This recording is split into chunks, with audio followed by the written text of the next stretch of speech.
Welcome everybody to a lovely blue sky day here in West Cork in Rosscarbery, and we're going to do another reading, chapter 4 this time. So we're working our way steadily through Quandam, Travels in a Once World, and as you see I'm holding a framed map of Africa. It's a very old one now. It's the one that I carried with me in the pannier, in the handlebar bag rather, way back when. And I just thought before doing the reading I'd point to where the reading is going to come from, and it's pretty obvious that we're looking at Africa, at least the Egypt Sudanese side. There's Cairo, where my finger is, and there's the Nile Delta, and there's that densely populated area all along the Nile down to Aswan, if you can see. There's the blue space here, Lake Nasser, and there's the dam in Aswan Dam, and here is the obvious borderline with Sudan.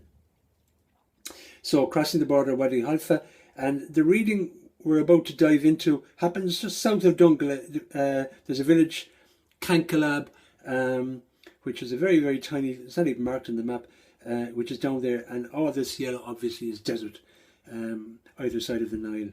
So we're well down into Sudan. We're down heading towards the Great Bend of the Nile, further down here. So that's sort of where we are, and we're about several hundred kilometers north of Khartoum. So we put the map away and we'll get into the reading. Hope you enjoy it. The title of chapter 4 is Shukran to the Women. Shukran is the Arabic word for thank you. I don't speak Arabic, but I believe that's what it means, Shukran to the women. And Shukran to the women because this is really me, how could I say, doffing my hat to the women who cooked for me, who often even washed clothes, and whom mostly I never saw. That's often the way in many Arab countries where the women are maybe heard but not seen, but they did a lot for me to help smooth the way through the Arab world, the Muslim world, and I was so grateful. So this chapter really is in their honour, and it's titled Shukran to the Women.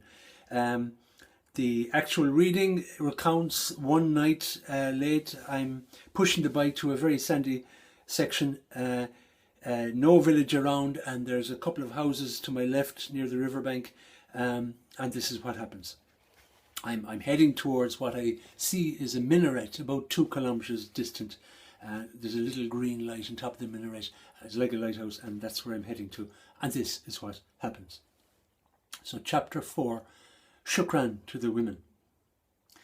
That sacred green beacon on top of the minaret was now perhaps 2 kilometers away, and all I wanted was to get to it and rest.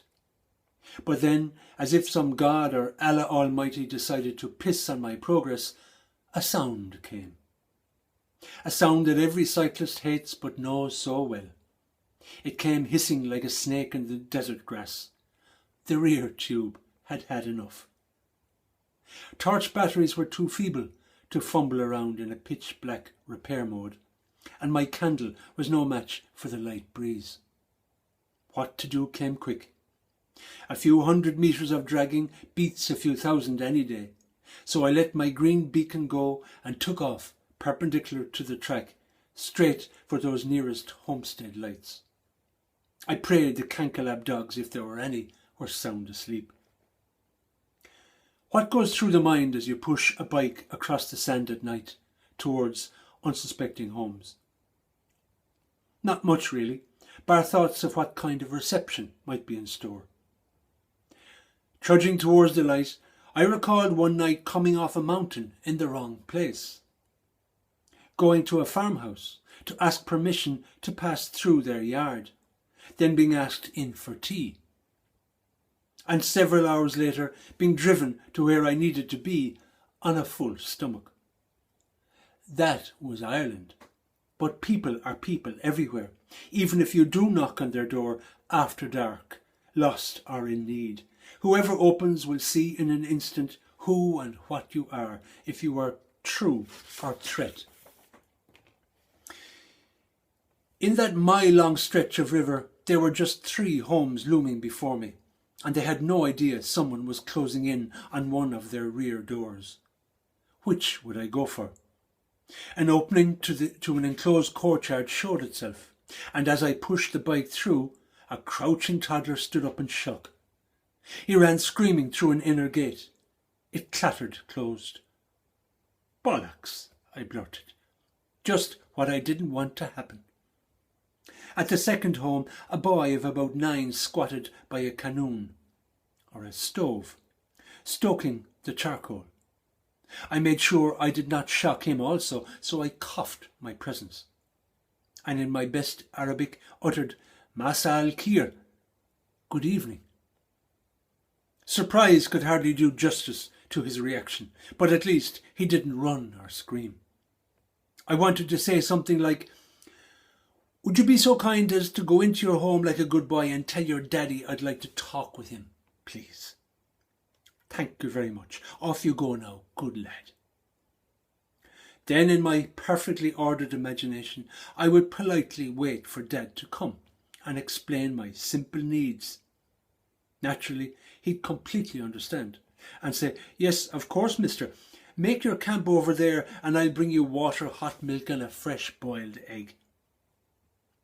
Real life and daydreams forever askew.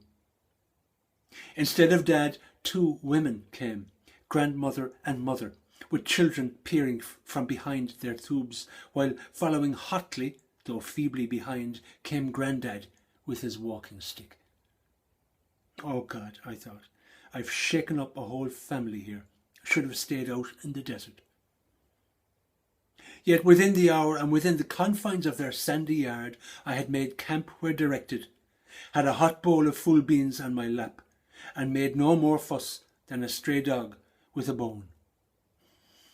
And like any stray given a bit of kindness, I slept a sound sleep on a full belly. The gentle memory of Grandad preparing his mat for his morning prayer stays with me to this day. A backdrop of red dawn defined his frail frame and that of an old palm tree behind him. The scene would have drawn reverence from a stone. He stood to one side out of my view and called all who wished to come. No one came, and I wondered, had anyone ever joined him? Then he came himself, as it were, and stood before his mat, raising one hand to his ear as he mumbled his prayer. The other hand held his walking stick to keep balance, for he could no longer do the complete set of movements. Such devotion I had never witnessed, and had he spontaneously combusted into a blaze of pure white light, it would surely have passed as nothing but the ordinary. As to the source of a tingling in my skin, perhaps it came from a feeling of privilege, or honour, or wonder, or all 3, at being present in the shadows as a silent witness to the simplicity of an old man's devotion.